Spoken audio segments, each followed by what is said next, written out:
Bien, bonjour à tous. Alors, on se retrouve aujourd'hui parce que voilà, quelques questions m'ont été posées. On va tenter d'y répondre ensemble. Alors, donc ces questions concernent, on va dire, le catholicisme face à certains textes bibliques où on note, eh bien, on peut noter une contradiction entre ce que dit la Bible sur certains sujets, hein, et la manière dont l'Église catholique, dont le catholicisme va pratiquer certaines choses. Et donc ça a suscité des questions qu'on m'a posées, de savoir finalement comment est-ce que le catholicisme peut interpréter certains versets pour en arriver à faire ou à avoir des rites ou les choses voilà, qu'ils peuvent pratiquer, alors que ça ne semble pas du tout aller dans le même sens que ce que dit la Bible sur certains sujets. Donc voilà, j'aimerais qu'on voit ça ensemble aujourd'hui. On ne peut pas bien sûr prendre tous les textes et tout regarder, ça ferait beaucoup. Si vous voulez plus d'approfondissement sur le sujet, eh bien je vous mettrai dans la description de la vidéo quelques liens, peut-être un ou deux, hein, qui vous permettront d'aller un peu plus loin. Sur le site web de notre église, par exemple, vous avez déjà accès à 2 conférences qui ont été données, par exemple, sur ce sujet-là. Et pour nous, donc voilà, une des questions qui a été posée concerne par exemple un texte dans la Bible qui se trouve dans la première épître à Timothée, au chapitre 2 et au verset 5, où il est dit « Car il y a un seul Dieu et aussi un seul médiateur entre Dieu et les hommes, Jésus-Christ homme, qui s'est donné lui-même en rançon pour tous. C'est là le témoignage rendu en son propre temps, etc. etc. » L'apôtre Paul après continue, mais nous on va s'arrêter là. Et ici il est dit donc voilà qu'il y a un seul médiateur entre Dieu et les hommes, que c'est Jésus-Christ homme. Or, il est vrai que dans l'Église catholique, dans le catholicisme, vous trouvez tout un tas de médiateurs. Il n'y en a pas qu'un seul dans l'Église catholique. Vous avez bien sûr les saints auxquels on peut prier pour qu'ils puissent intercéder en notre faveur auprès de Dieu. Et on va dire le médiateur, ou plutôt la médiatrice suprême, hein, qu'on trouve dans le catholicisme, bien sûr, c'est Marie.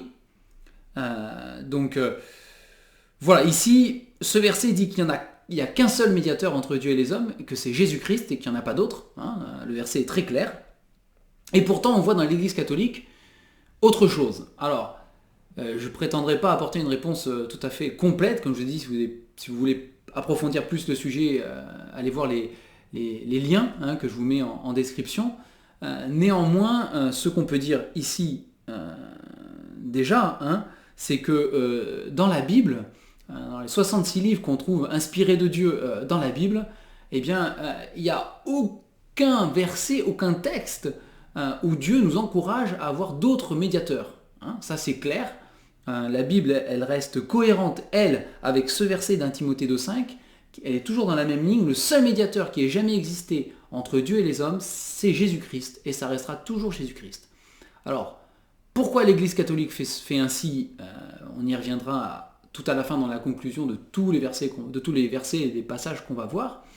Mais ce qu'il faut savoir, c'est que dans certains livres qu'on appelle apocryphes, hein, donc je vous rappelle que dans les Bibles homologuées, hein, si on peut l'appeler ainsi, par l'Église catholique, il y a plus de livres que dans nos Bibles à nous. Nous avons 66 livres dans la Bible, les 66 livres qui sont inspirés de Dieu. Et dans la Bible de l'Église catholique, effectivement, notamment dans l'Ancien Testament, hein, vous avez les livres qu'on appelle apocryphes, hein, des livres qui font partie de l'histoire du peuple du peuple juif. Comme nous-mêmes, nous avons des livres d'histoire hein, qui racontent voilà, des histoires de ce qui s'est passé, de l'histoire de France, si vous voulez. Nous avons des récits hein, de ce qui s'est passé dans l'histoire de France, les batailles qu'a pu faire Charlemagne, Jeanne d'Arc, etc. Eh bien, le peuple juif a aussi des histoires hein, voilà, qui racontent, des récits, si vous voulez, qui racontent son histoire. Et donc, certains de ces récits ont été intégrés à la Bible par Jérôme quand il a traduit la Vulgate. Donc on est dans les premiers siècles après Jésus-Christ, hein, on ne va pas rentrer trop dans les détails ici, mais ces livres ont été intégrés alors que les Juifs eux-mêmes n'ont jamais reconnu ces livres, et ils ne reconnaissent toujours pas d'ailleurs, hein, ils n'ont jamais reconnu ces livres comme inspirés de Dieu. C'était juste de l'histoire de leur pays, hein, et parfois même certaines légendes. Et donc dans certains de ces livres, on trouve effectivement des notions de peut-être payer pour des morts, pour le salut des morts, certaines prières adressées, etc., etc., avec des médiateurs. Donc on peut retrouver des notions à ce niveau-là, mais ça ne vient pas en tout cas de la Bible. Ça c'est sûr et certain. On va voir après pourquoi tout ça. Hein. Deuxième question qui m'a été posée, du coup, forcément quand on parle de médiateur, on parle de la médiatrice par excellence dans l'Église catholique, qui est Marie, hein, bien évidemment, et sur le fait que Marie, dans l'Église catholique, a une place très importante, elle est médiatrice, hein, auprès de Dieu pour les hommes. Alors, c'est pas compliqué en ce qui concerne Marie dans la Bible, c'est pas compliqué du tout. Déjà, il n'y a aucun verset biblique qui permette, tout simplement, d'aller dans ce sens, ça c'est sûr, hein, il n'y en a aucun. Il n'y en a aucun. La dernière fois dans la Bible que Marie apparaît, c'est dans le livre des Actes, donc on est après la résurrection du Seigneur Jésus, après que le Seigneur Jésus soit monté au ciel. Hein, donc c'est Actes chapitre 1 alors hop là, Actes chapitre 1 et que je dise pas de bêtises, verset 14. Donc une fois que le Seigneur Jésus est remonté sur terre, ils se réunissent à Jérusalem. Et au verset 14, il est dit « Tous d'un commun accord, persévérer dans la prière avec les femmes, et Marie, mère de Jésus, et avec les frères de Jésus. » Donc vous aviez ici réuni des disciples de Jésus, des hommes et des femmes, hein, tout simplement. Vous aviez la mère de Jésus qui était là, et les enfants de Marie, hein, les autres frères de Jésus, que Marie a eu avec Joseph après. Donc ils sont là, ils sont réunis, ils prient. Et c'est la dernière mention dans tout le Nouveau Testament, d'accord ? C'est la dernière mention de Marie. Après, elle n'apparaît plus. On ne sait pas ce qui lui est arrivé. Nous n'avons aucune source fiable. Dans la Bible, il n'y a rien qui est dit. Hors de la Bible, il n'y a aucune source fiable qui nous permette de dire ce qui est arrivé à Marie après. Donc on sait qu'elle est morte, de toute façon, hein, puisque tous les hommes meurent un jour. Nous sommes tous pécheurs et la Bible dit le salaire du péché, c'est la mort. Donc elle est morte, elle est décédée. Mais ce qui appartiendrait à Marie comme rôle après n'existe pas dans la Bible. On n'en sait rien, il n'y a rien qui a été donné. Et s'il est vrai que certains passages, comme un passage qui m'a été envoyé du coup, dans le sujet, hein, certains passages parlent par exemple pour les apôtres de certaines positions qu'ils pourraient avoir. On ne peut pas trop s'étendre sur le sujet, aller plus loin, parce qu'au final, la Bible ne donne pas plus d'éléments, mais c'est des choses que Dieu a réservées à certaines personnes. C'est comme ça, il y a des rôles que certaines personnes auront après, hein, voilà, dans les temps de Dieu. En ce qui concerne Marie, il n'y a rien qui est donné. Il n'y a rien qui est donné. Alors il est vrai que dans l'Église catholique, elle est appelée la Reine du Ciel. Encore une fois, dans la Bible, il n'y a rien qui permette de dire que Marie est Reine du Ciel. Au contraire, il n'y a qu'un seul, et la Bible est formelle, elle le répète à de multiples reprises, il n'y en a qu'un seul qui est roi et qui trône dans les cieux, il n'y a qu'un seul à qui appartient le règne, hein, c'est Jésus-Christ. C'est Dieu le Père, si vous voulez aussi. Hein, voilà, mais c'est Dieu lui-même. Et il ne donne pas ce règne à une reine qui serait dans le ciel et qui aurait une certaine position. Ça n'existe pas. Par contre, ce qu'on trouve dans la Bible, et c'est intéressant, même si on ne pourra pas aller jusqu'au bout peut-être de la réflexion aujourd'hui, ce qui est intéressant, c'est que dans la Bible, on trouve cette expression « reine du ciel ». On la trouve précisément telle qu'elle, reine du ciel, 5 fois. C'est dans l'Ancien Testament. Si vous avez une Bible, je vous invite à ouvrir votre Bible en Jérémie. Alors on ne va pas voir les 5 références, on va avoir une seule. Hein.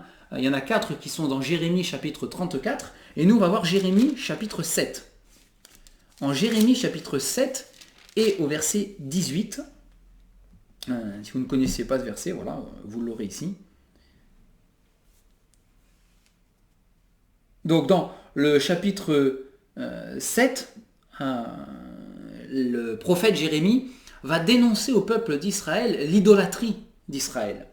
Et notamment le fait qu'ils vont aller voir des idoles qui appartiennent à des peuples qui étaient autour d'Israël.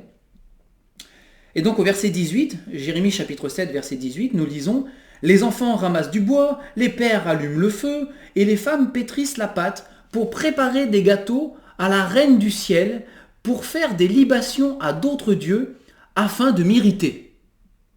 Donc c'est Dieu qui parle, hein, qui dit ça à travers la bouche du prophète Jérémie.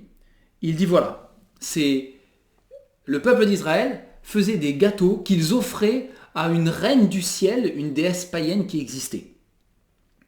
Alors sans aucun suspense, cette reine du ciel, il s'agit d'Astarté, hein, c'est une version d'Astarté, qui est la reine des étoiles aussi, hein, dans la mythologie païenne, hein, dans l'idolâtrie et la religion des peuples autour d'Israël, était vénérée, était adorée. La déesse principale, hein, du coin, c'était la déesse Astarté, la reine du ciel, aussi appelée la reine des étoiles. Et donc ils montaient, hein, on ne va pas rentrer, voilà, mais bon, ils offraient, ils brûlaient des sortes d'encens, de cierges, ils offraient des galettes, hein, voilà. Bref, et des gâteaux si vous voulez, des gâteaux du miel notamment, à la reine du ciel. Donc la seule mention de reine du ciel qui est dans la Bible fait référence à une déesse païenne. Voilà. Donc si vous cherchez d'où vient le mot reine du ciel, il vient de là. On pourrait aller plus loin, mais on n'ira pas plus loin aujourd'hui. Encore une fois, si vous voulez plus de précision, regardez dans les commentaires, dans la description et les commentaires de la vidéo, vous aurez les liens, vous pouvez aller dessus, vous verrez des choses qui iront un petit peu plus loin sur ce sujet-là. Mais en tout cas, voilà. Donc, voilà pour ce qui concerne Marie, on va dire. Un autre verset, par exemple, Matthieu 16, 18. Hein, Matthieu 16, 18. Qui peut poser question. Alors, on ne va pas lire que le verset 18 parce qu'on ne va pas lire ce verset hors contexte. Hein.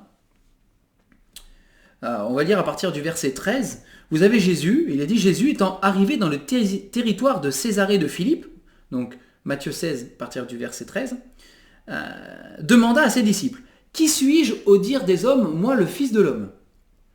Ils répondirent, les uns disent que tu es Jean-Baptiste, les autres Élie, les autres Jérémie ou l'un des prophètes. Et vous, leur dit-il, qui dites-vous que je suis? Simon-Pierre répondit, tu es le Christ, le Fils du Dieu vivant. Jésus, reprenant la parole, lui dit, tu es heureux, Simon, fils de Jonas, car ce ne sont pas la chair et le sang qui t'ont révélé cela, mais c'est mon Père qui est dans les cieux.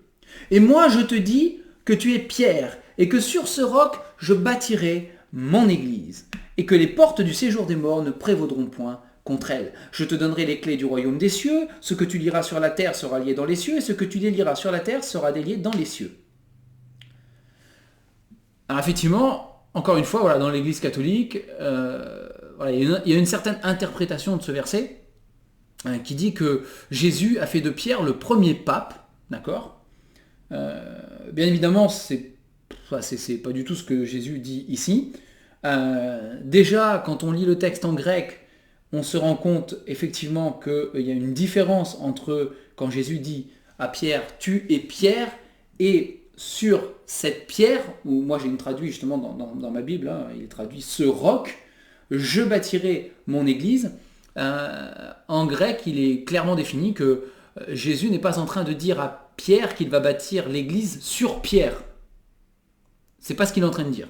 Hein. Il est en train de dire que, si vous voulez, Jésus fait un jeu de mots en parlant à Pierre, et il lui dit, voilà, toi tu t'appelles Pierre, et moi je te dis que sur ce roc, et pas sur cette pierre, c'est différent. Hein. Pierre, c'est une petite pierre, le roc, c'est un gros roc. Il dit, moi sur ce roc, je bâtirai mon église. Alors, il y a débat, hein, sur la signification du coup de ce que dit Jésus quand il dit « ce roc ». Dans la Bible, Jésus-Christ est parfois présenté en image, hein, et voilà, c'est le roc ou le rocher, hein, par exemple, qui suivait Israël dans le désert pour donner de l'eau. Il est dit que c'est Jésus-Christ, par exemple. Alors, ça peut faire tout simplement référence, et c'est fort probable, à la réponse que Simon-Pierre a donnée à la question que Jésus a posée quand il a dit « Qui dites-vous que je suis ?» Et Simon-Pierre a donné cette déclaration « Tu es le Christ, le Fils du Dieu vivant ». Et probablement, hein, voilà, Jésus a dit à Pierre, bah voilà, toi t'es Pierre, mais sur ce roc, sur la déclaration que tu as fait, hein, sur ce roc, le fait que je suis le Christ, le Fils du Dieu vivant, je bâtirai mon église. Ensuite, il est vrai qu'il dit à Pierre qu'il donnera à Pierre les clés du royaume des cieux, etc., etc. Et donc, il est évident que Pierre aura une mission particulière qui lui est confiée. Ici, nous voyons par exemple que Pierre est le premier des apôtres à avoir prêché l'évangile. On le voit ça au début des Actes. C'est lui qui le premier va prêcher l'évangile aux Juifs qui sont là, qui sont venus pour la Pentecôte. C'est aussi le premier qui va prêcher l'évangile clairement à des païens, avec l'histoire toujours dans le livre des Actes, mais avec Corneille. Donc c'est lui qui a quelque part délié, délié la chose le premier pour les Juifs, délié la chose le premier pour les païens. Donc il avait cette mission particulière. Après, encore une fois, nous n'avons aucune preuve historique que Pierre ait exercé un ministère, par exemple, à Rome. Aucune. La tradition veut qu'il est mort à Rome, et c'est sans doute le cas, mais qu'il ait exercé un ministère à Rome, on n'a aucune preuve de ça. Il y a d'autres textes qui posent justement question en disant mais comment le catholicisme peut-il interpréter ces textes autrement que ce qu'ils sont écrits. Je voudrais en citer deux de plus avant de vraiment aborder cette question du pourquoi finalement cette différence, pourquoi c'est interprété ou c'est vécu différemment dans l'Église catholique. Les deux textes que je voudrais rajouter, puisqu'on est dans Matthieu, on va rester dans Matthieu, c'est Matthieu chapitre 23 et les versets 8 à 9. Alors, encore une fois, il y a un contexte. On va lire à partir du verset 5. D'accord ? Matthieu chapitre 23, à partir du verset 5. Jésus est en train de parler à ses disciples et de les mettre en garde. Il est en train de les mettre en garde contre la manière de vivre religieuse et orgueilleuse des pharisiens. Et c'est vraiment ce que le Seigneur Jésus fait ici. Il met en garde les disciples pour leur dire « Ne soyez pas comme les pharisiens qui sont orgueilleux, qui aiment être les premiers, qui aiment, qui discutent entre eux pour savoir qui est le plus grand, qui est le plus intelligent, qui est le plus spirituel, etc. » Et donc au verset 5, il dit, en parlant des pharisiens, « Ils font toutes leurs actions pour être vus des hommes.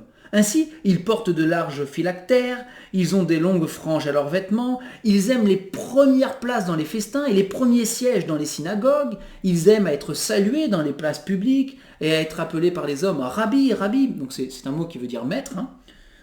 Mais vous, leur dit Jésus, mais vous, ne vous faites pas appeler Rabbi, car un seul est votre maître, et vous êtes tous frères.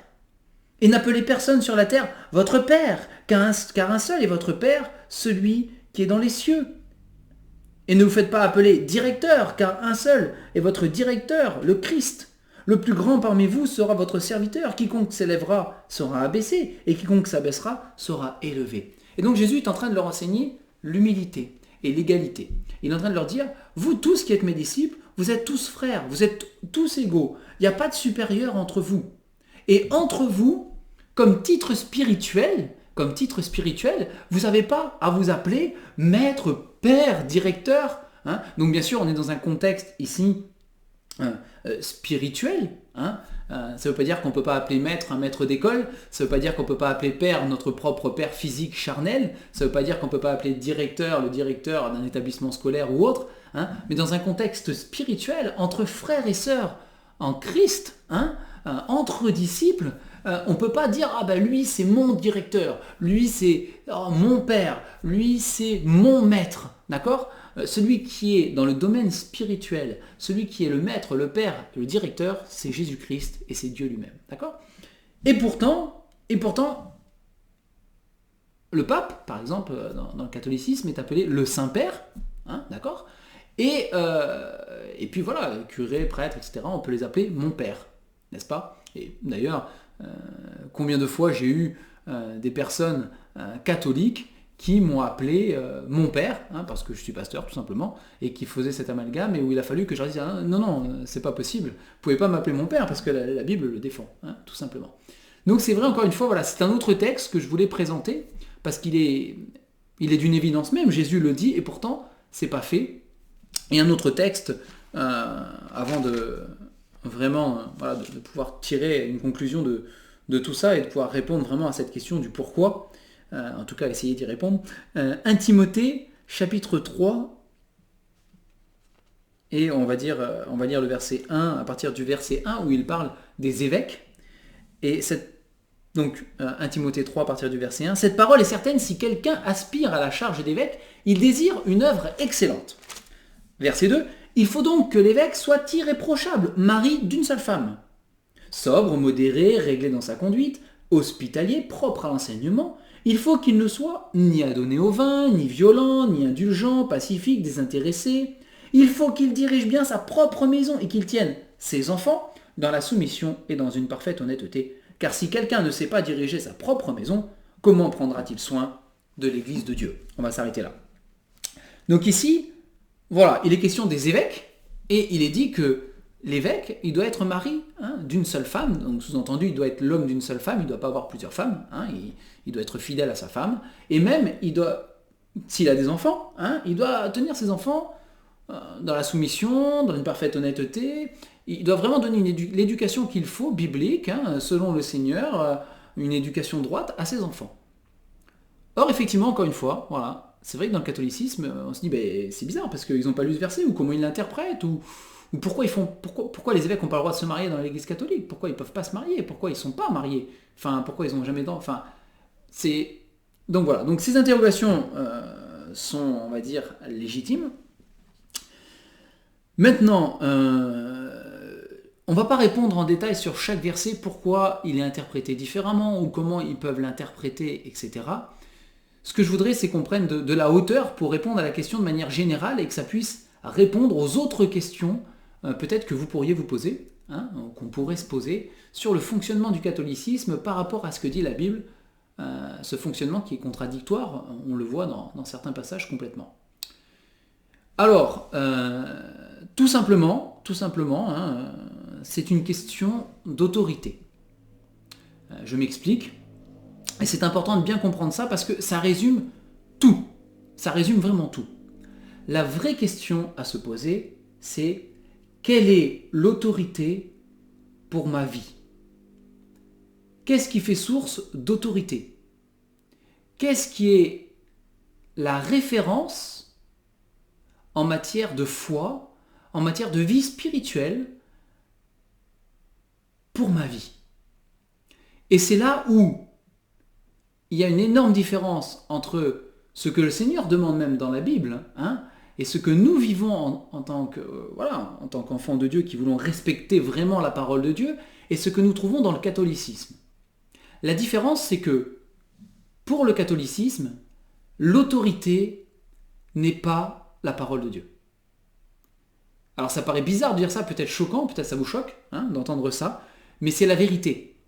C'est-à-dire que ce qui fait vraiment autorité, c'est pas la Bible. Ce qui fait autorité, c'est le magistère, si vous voulez l'appeler comme ça, c'est un peu compliqué si vous voulez, mais ce sont le clergé.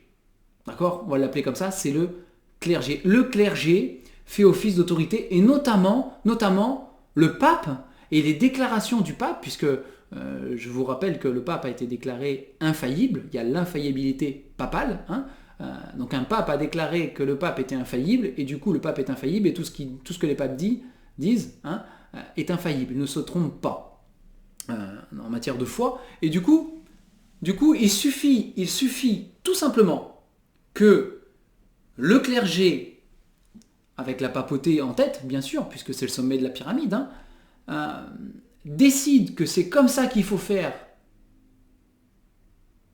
parce que soi-disant elle est éclairée par Dieu, et même si la Bible à cet endroit-là va contredire ce qui est dit, et si on prend un exemple, par exemple appeler le curé mon père, ou que les évêques ne doivent pas se marier, que tout le clergé ne doit pas se marier, ou il y a bien d'autres choses, mais peu importe le sujet qu'on prend, à partir du moment où la Bible dit une chose, mais le clergé dit quelque chose de contradictoire, c'est le clergé qui a raison, et pas la Bible. Et donc, la grande question de pourquoi le catholicisme fonctionne comme il fonctionne, à l'inverse de ce que dit la parole de Dieu bien souvent, C'est pas une question d'interprétation des versets, hein, même si après ils vont essayer de le justifier avec des interprétations de versets différentes.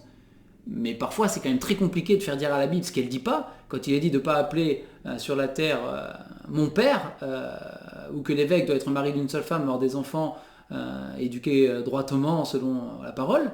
C'est compliqué de faire dire l'inverse. Quand il est dit qu'il y a un seul médiateur entre Dieu et les hommes, c'est pas possible de faire dire l'inverse à la Bible. Elle dit ce qu'elle dit, il y en a qu'un seul, c'est un seul, quoi. On peut pas. Et en plus dans la Bible, il n'y a rien qui permette de dire autre chose, d'accord? Donc, c'est pas une question d'interprétation, c'est une question d'autorité. Et l'autorité dans l'Église catholique, c'est le clergé et principalement la papauté, donc c'est-à-dire les écrits de ce qu'ils appellent les pères de l'Église, des premiers papes, des papes, etc. C'est ce qui fait office d'autorité au-dessus même de la parole de Dieu. Et c'est ce qui, moi, m'attriste, me choque, et parfois même me scandalise, parce que la parole de Dieu que Dieu nous a donnée, elle est parfaite. On ne doit rien ajouter, on ne doit rien enlever. Est-ce utile de vous citer ce verset en Apocalypse ? Et je vous le cite quand même, parce que oui, c'est utile. C'est une question rhétorique, où il dit, au verset 18 d'Apocalypse 22, « Je le déclare à quiconque entend les paroles de la prophétie de ce livre. Si quelqu'un y ajoute quelque chose, Dieu le frappera des fléaux décrits dans ce livre. Et si quelqu'un retranche quelque chose des paroles du livre de cette prophétie, Dieu retranchera sa part de l'arbre de vie et de la ville sainte décrit dans ce livre. » La parole de Dieu, elle est parfaite. On n'a rien à rajouter, on n'a rien à enlever. Mais l'Église catholique, le catholicisme, le clergé catholique, rajoute des choses au-dessus de l'autorité que seule devrait avoir la parole de Dieu. Et donc, toutes les questions qu'on peut se poser par rapport à l'Église catholique ne sont pas liées nécessairement à de l'interprétation, je le répète, mais c'est important de bien le comprendre. Au-dessus de toute chose, la vérité, le vrai problème, il n'est pas dans une interprétation de verset, il est dans l'autorité de qui fait autorité. Et pour le catholicisme, le pape, les papes qui ont précédé celui actuel, et leurs déclarations font autorité au-dessus de la parole de Dieu. Et c'est résumé uniquement à cela. Alors après, certes, on peut développer des choses, on peut réfléchir à des choses, on peut savoir d'où ils ont tiré certaines choses, etc. Et on va trouver beaucoup de paganisme, par exemple. Mais voilà, la vérité est là, et la réponse, elle est là. Et j'attire votre attention, du coup, en même temps, puisque j'y suis, je saisis toute occasion favorable ou non, comme dit la parole, j'attire votre attention sur cette question d'autorité. Pour le catholicisme, et pour celui qui dit « je suis catholique », du coup, je suis catholique, ça veut dire mon autorité absolue n'est pas la parole de Dieu, mais mon autorité absolue est la papauté. D'accord ? Mais vous qui me regardez, si vous êtes enfant de Dieu, vous avez cru en Jésus-Christ, il est votre sauveur, vous êtes né de nouveau, vous avez expérimenté la paix que Dieu donne par le pardon des péchés, vous avez placé votre foi en Jésus mort pour vous, comme unique et seul médiateur, celui qui a payé de sa vie pour vous sauver. Et uniquement par votre foi, Dieu vous a déclaré pur et juste. Par votre foi dans ce sacrifice qui a tout payé pour vous, Dieu vous déclare juste, vous êtes enfant de Dieu. Vous êtes choqué quand vous voyez ces versets et que vous voyez l'Église catholique qui fait l'inverse. Mais permettez-moi de vous poser une question que je me pose aussi à moi-même. Est-ce que Dieu lui-même, parfois, n'est pas choqué de voir la manière dont moi je vis ou la manière dont vous vivez, alors que la parole dit clairement l'inverse ? Et dans ces moments-là, où nous savons que la Bible dit quelque chose très clairement, mais où nous pratiquons l'inverse, à ce moment-là, quelle est notre autorité ? Qui devient notre autorité ? Est-ce que je deviens ma propre autorité pour moi-même, en décidant ce qui est bien et ce qui est mal, ce qui me fait du bien ou ce qui me fait du mal, ce qui m'apporte un certain épanouissement dans la vie, ou ce qui ne l'apporte pas, au détriment de ce que Dieu nous demande dans la Bible, ou est-ce que la Bible reste mon autorité? Mon autorité. Et vous savez, bien des fois dans nos choix de vie, on a l'impression que ce que la Bible me demande ne m'apporte pas l'épanouissement ou la paix que je désire vraiment, alors que si je décide par moi-même de faire ce que la Bible défend en plus, mais j'ai l'impression que dans cette situation-là, avec ces choix-là, je vais être épanoui. À ce moment-là, je deviens la propre autorité pour ma vie, en sachant mieux que Dieu et mieux que ce que dit la parole, ce qui est bon pour moi. Vous voyez, c'est pas qu'une question de religion et de comparaison, c'est une question de ma vie personnelle à moi. Et je dois aussi me remettre en question. Vous devez vous remettre en question aussi dans ces domaines-là.